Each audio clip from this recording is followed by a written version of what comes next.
أهلا بكم. عدنا إليكم من جديد مع حرف جديد سنتعلمه لهذا اليوم، وهو حرف الباء. سنتعلم شكله واسمه وصوته.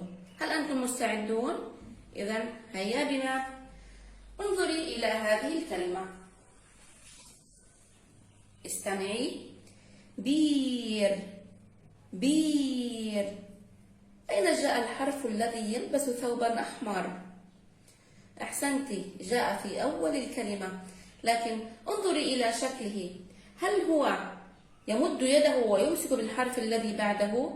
نعم، إذا شكله في أول الكلمة في هذا الشكل. انتبهي، سن صغير ويمشي على السطر وتحته نقطة.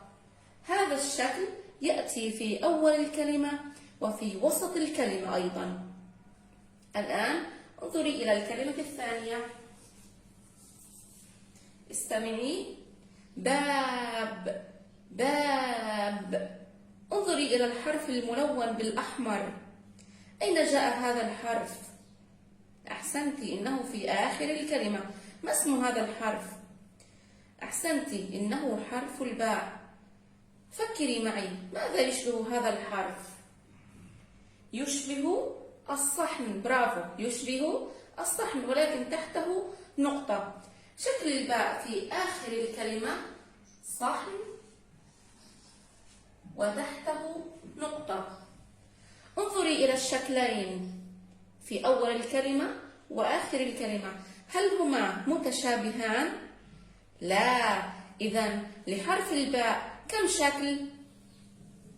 شكلان. الشكل الأول في أول الكلمة ووسط الكلمة، الشكل الثاني في آخر الكلمة. أحسنت.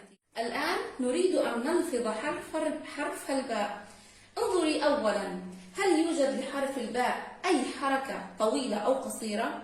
لا، إنه جاء لوحده، إذن سنلفظه بدون أي حركة. استمعي. إب إب إب. رددي خلفي. إب إب إب.